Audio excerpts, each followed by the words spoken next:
You are not who you think you are. Right now, in this very moment, you are operating under a case of mistaken identity. You've been walking around believing that you are this collection of past experiences, these limiting thoughts, this body that ages, this personality that was shaped by your parents and your culture and your circumstances. But that's not who you are. That's not even close to who you really are. And here's what I want you to understand today, more than anything else. You came from somewhere. You didn't just pop into existence as this bundle of anxieties and worries and problems. Before you were here, you were somewhere else. You were part of something magnificent, something infinite, something that religious traditions have called God, Spirit, Source, the Tao, divine intelligence.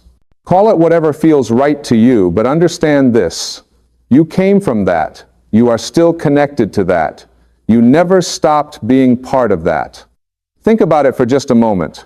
Before you showed up here in this physical body, where were you? You were in the mind of God.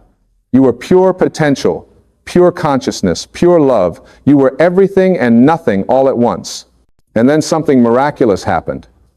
You decided to take form. You decided to come here and experience life through these five senses, through this body, through this particular perspective.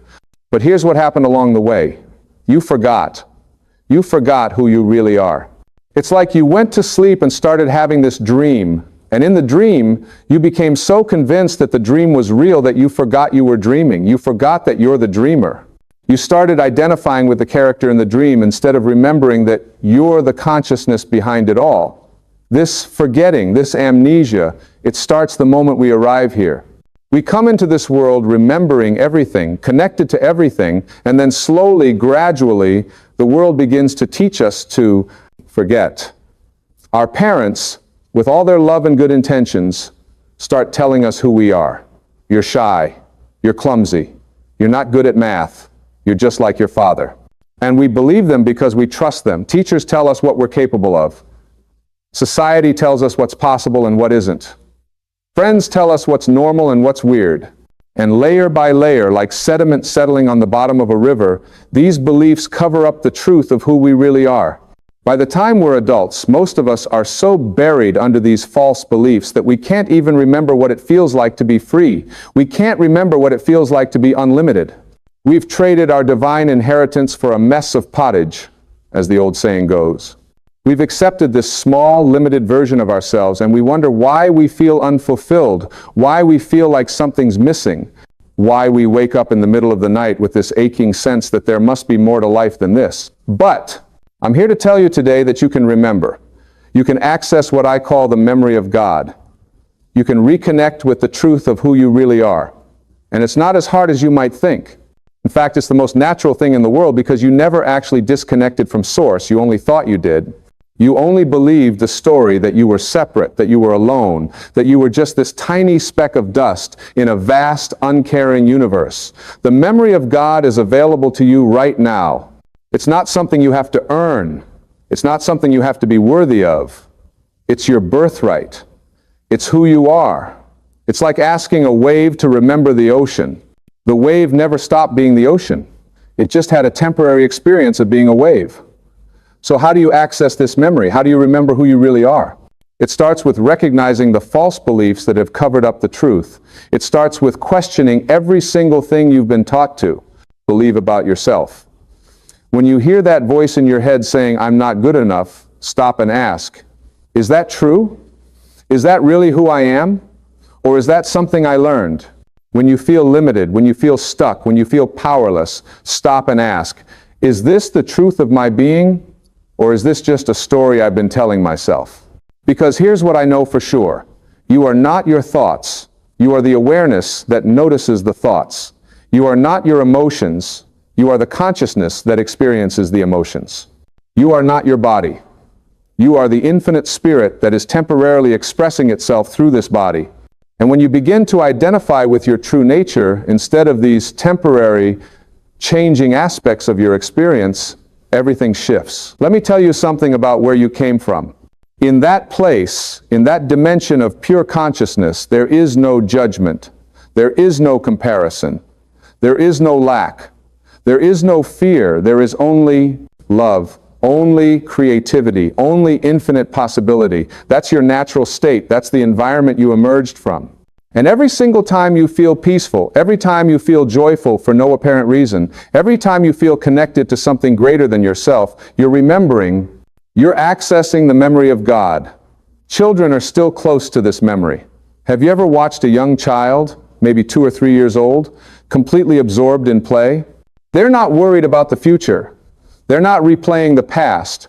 They're fully present, fully alive, fully connected to the creative force that flows through all things. They believe they can do anything. They believe magic is real. They haven't yet learned to limit themselves. That's because they still remember where they came from. They still remember who they are. But then we teach them to forget. We teach them to be afraid. We teach them to compete. We teach them that they're separate from each other and from God.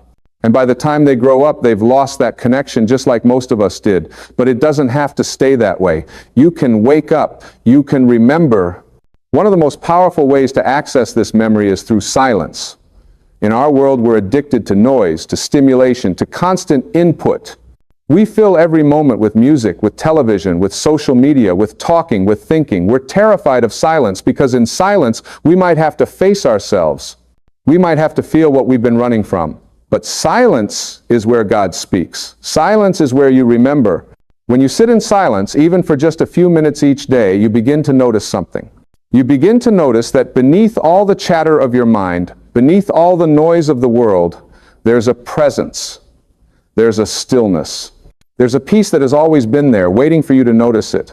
That presence is who you are. That stillness is your true nature. That peace is the memory of God. And in that silence, you start to receive guidance.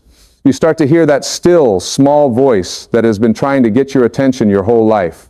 It's been whispering to you in moments of intuition, in flashes of inspiration, in those times when you just knew something without knowing how you knew it. That's your connection to infinite intelligence. That's your direct line to source. That's God speaking to you, reminding you of who you are. Now, I want to talk to you about the nature of God because this is where so many people get confused. We've been taught to think of God as something separate from us. Something out there, up there, watching us, judging us, keeping score. We've been taught that we have to please God, that we have to be good enough to earn God's love. And this teaching has created so much suffering, so much guilt, so much shame. But what if that's not what God is at all? What if God is not a being, but being itself? What if God is not a person, but the presence that animates all persons? What if God is not separate from you, but is the very consciousness through which you're reading these words right now? The memory of God is the memory of your own infinite nature. It's the recognition that the same power that creates galaxies and spins planets and causes flowers to bloom is the power that beats your heart. You didn't learn how to grow your hair or digest your food or heal a cut on your finger. That happens automatically, intelligently, perfectly, because you are an expression of divine intelligence. Think about the moment of your conception. 1 cell became 2, 2 became 4, 4 became 8, and somehow, without any instruction manual, without any conscious effort on anyone's part, those cells knew how to organize themselves into eyes and ears and a brain and a heart and lungs and kidneys. How did they know? How did they know what to become? Because they were following a blueprint, an intelligence, a memory that existed before they formed. That's the memory of God. That's the intelligence that creates worlds. And that same intelligence is still operating in you right now. It's operating in every cell of your body. It's operating in every thought you think, every choice you make, every step you take. You are never separate from it. You can't be separate from it any more than a ray of sunshine can be separate from the sun. But our ego, that false sense of self that we've constructed, doesn't like this idea. The ego wants to be special. It wants to be separate. It wants to be in control. The ego says, I did this, I achieved that, I made this happen. The ego takes credit for everything and blames everyone else when things go wrong. The ego is constantly comparing, constantly competing, constantly trying to prove its worth. And here's the thing about the ego, it's not bad, it's not evil, it's just mistaken. The ego is like a security guard that was hired to protect the building, but over time, started to think it owned the building. The ego has its place. It helps us navigate the physical world. It helps us develop skills and make plans and function in society. But when we identify with the ego, when we think we are the ego, we suffer. Remembering who you really are means loosening your identification with the ego. It means recognizing that you are not the voice in your head. You are not the story you've been telling about yourself. You are the vast, infinite consciousness that is aware of the voice, aware of the story, aware of everything. Here's a simple practice you can do right now. Close your eyes for a moment and notice that you're aware. Notice that there's an awareness present that is aware of your thoughts, aware of your body, aware of your surroundings. Now ask yourself, who is aware? Who is noticing?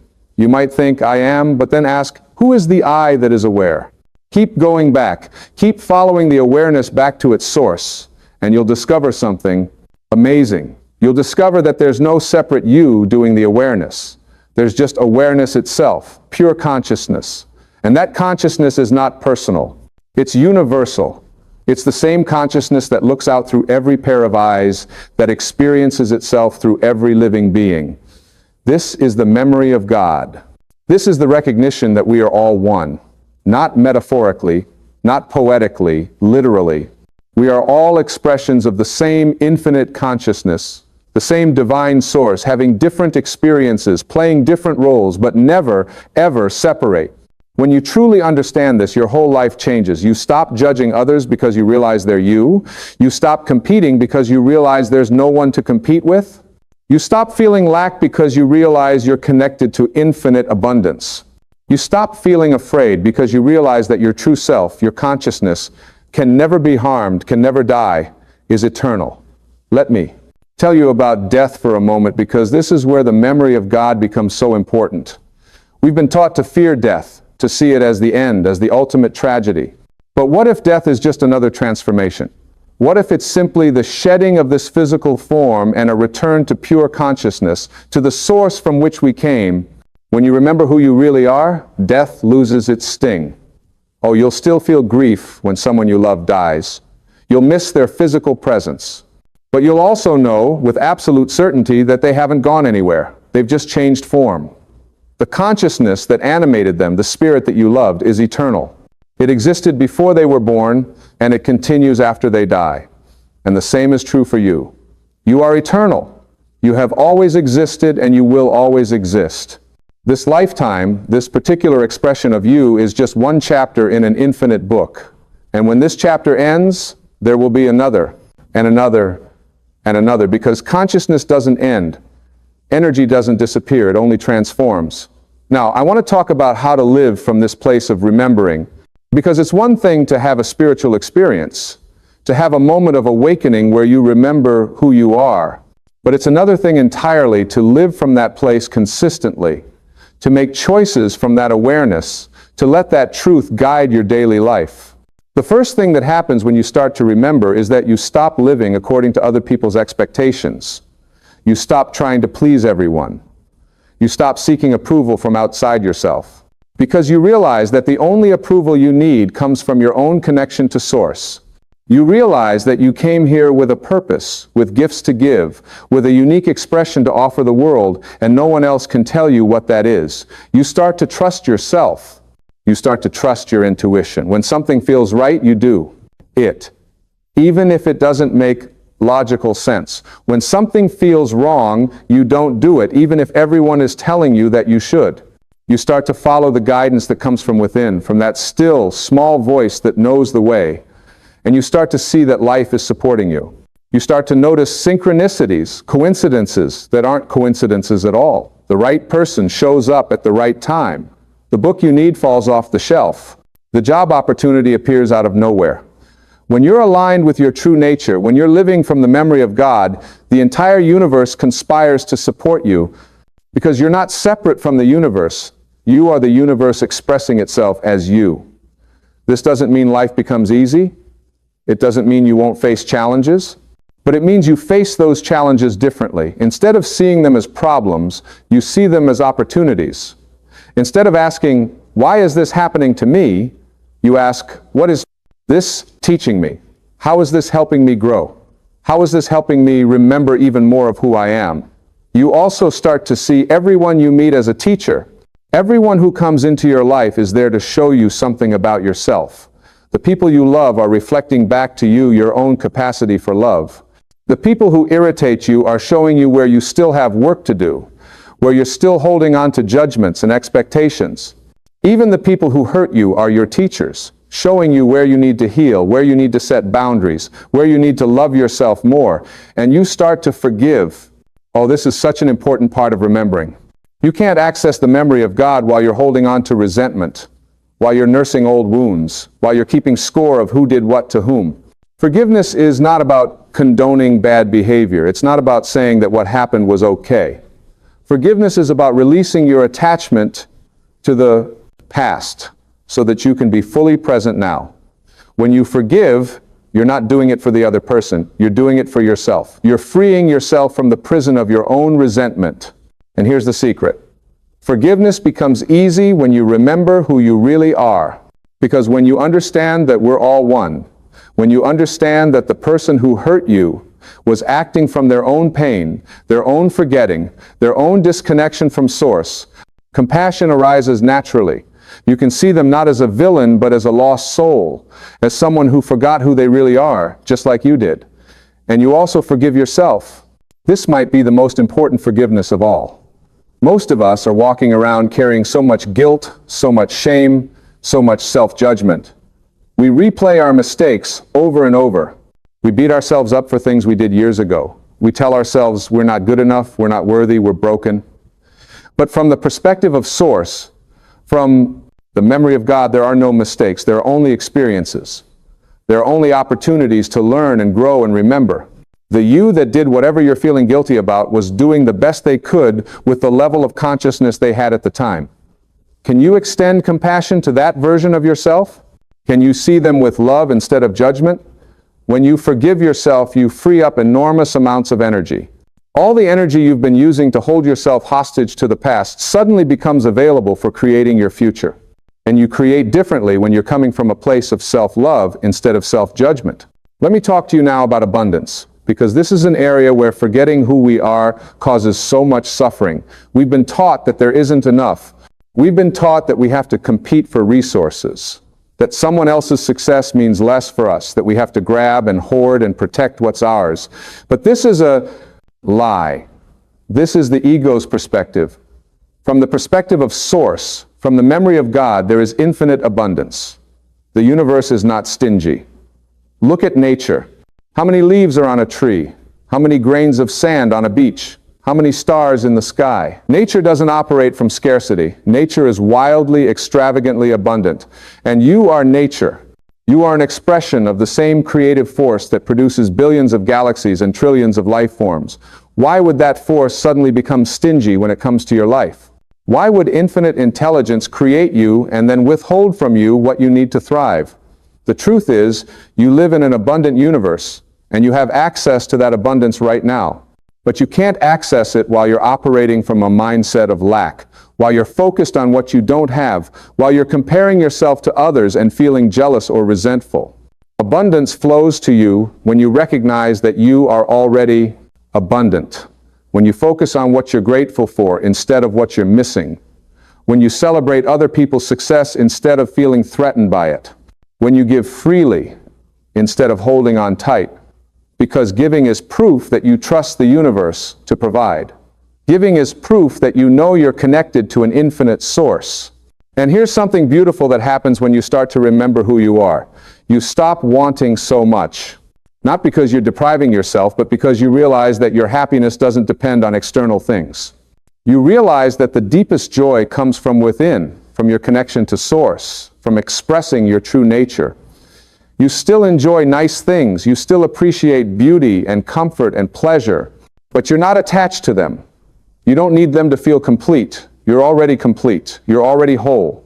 You came from wholeness, and you return to wholeness, and the only thing that makes you feel incomplete is forgetting this truth. So how do you stay in this remembrance? How do you keep accessing the memory of God on a daily basis? Because the world is constantly trying to pull you back into forgetting. The news is telling you to be afraid. Advertising is telling you you're not enough. Other people's expectations are trying to shape you into something you're not. You have to have practices. You have to have rituals that remind you of the truth. For some people, it's meditation. For others, it's prayer.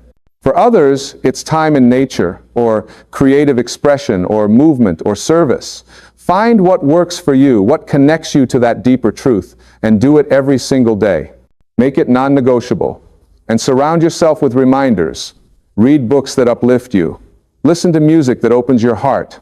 Spend time with people who see you, who remind you of your greatness, who encourage you to be who you really are.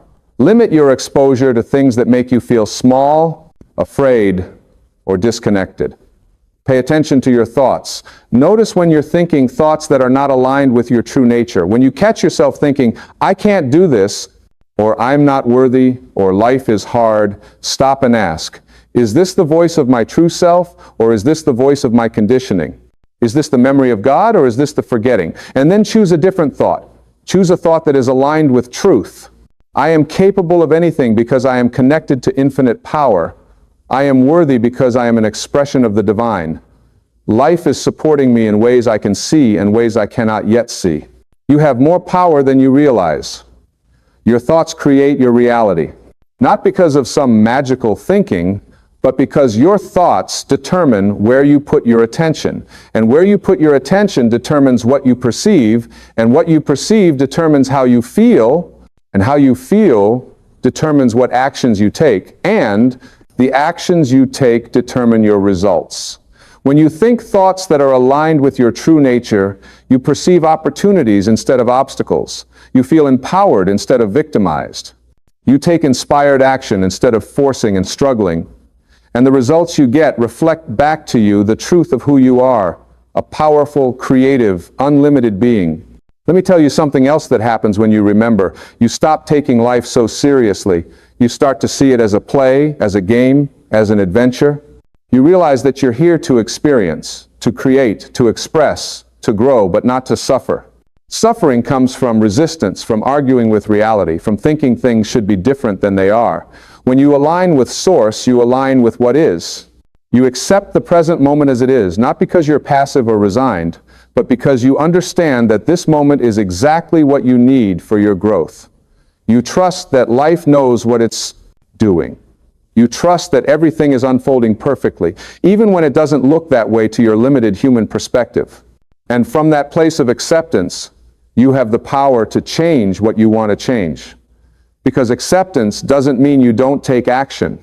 It means you take action from a place of peace instead of a place of resistance. You take action because you're inspired to, not because you're trying to escape something you don't like.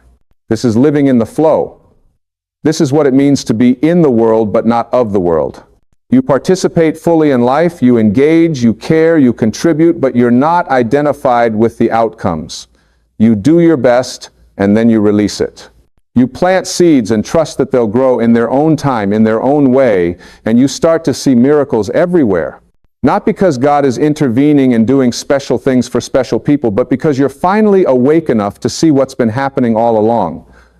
The miracle of your breath, the miracle of your heartbeat, the miracle that you exist at all, the miracle that consciousness has organized itself into this particular form that is you, with your unique gifts and perspectives and quirks. You are a miracle, not because you did anything to earn it, but simply because you are. You are a once in all of eternity expression of the infinite. There has never been anyone exactly like you, and there never will be again. Your existence matters, your life matters, what you do with your time here matters. And when you live from this understanding, when you remember who you really are, you stop wasting your precious life force on things that don't matter. You stop trying to impress people who don't really care about you. You stop pursuing goals that someone else told you should want. You stop playing it safe because you're afraid of what people will think. You start to live boldly. You start to take risks. You start to say yes to the things that make your soul come alive and no to the things that don't. You start to trust that you came here with a purpose, and that purpose is encoded in your joy. Whatever brings you joy, whatever lights you up, whatever makes you lose track of time, that's your guidance. That's Source speaking to you, showing you where to go, what to do, how to express your unique gifts. And you stop waiting. This is so important. You stop waiting for permission. You stop waiting until you're ready. You stop waiting until the conditions are perfect. You realize that now is all you have. This moment is all you have. And in this moment, you can choose to remember. In this moment, you can choose to connect with Source. In this moment, you can choose to be who you really are. The memory of God is not something you have to work toward. It's not something in the future. It's available right now. Right now, you can close your eyes and feel the presence of consciousness. Right now, you can take a breath and notice the miracle of air filling your lungs. Right now, you can look around and see the beauty that surrounds you. Right now, you can feel the love that is your true nature. Because love is who you are, not the conditional love that says, I'll love you if you do this, if you be that, if you meet my expectations, but the unconditional love that is the very essence of Source. The love that loves simply because it is its nature to love. The love that flows like a river, not because it's trying to get somewhere, but because flowing is what rivers do. When you remember that you are love, you stop searching for it outside yourself. You stop thinking you need someone else to complete you. You stop believing that you're broken and need fixing. You realize that what you've been searching for has been inside you all along. You are the love you've been looking for. And from that place of fullness, of wholeness, of completeness, you can truly love others. Not because you need them, but because you want to share the overflow of what you are. Not because you're trying to get something from them, but because you're offering something to them. This is the difference between needy love and real love. Needy love says, I need you to make me feel complete. Real love says, I am complete, and I choose to share this completeness with you. When you love from this place, relationships transform. You stop trying to change people. You stop trying to control them. You see them as they really are, fellow expressions of Source, fellow beings on their own path, fellow souls trying to remember who they are just like you. And you realize that your job is not to fix anyone or save anyone or change anyone. Your job is simply to remember who you are and to be that fully and authentically. And in being that, you give others permission to remember who they are. You become a mirror that reflects back to them their own divine nature. You become a light that helps them find their way home. This is why you're here. Not to achieve some great worldly success, though that may come.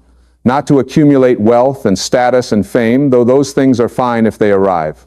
You're here to remember and to help others remember.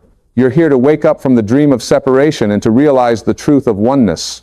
You're here to express your unique facet of the divine, to add your voice to the cosmic symphony, to play your part in the grand unfolding of consciousness, becoming aware of itself. And here's the beautiful thing. You can't get this wrong. Even when you forget, even when you get lost in the illusion, even when you believe the lies about yourself, you're still serving the greater plan.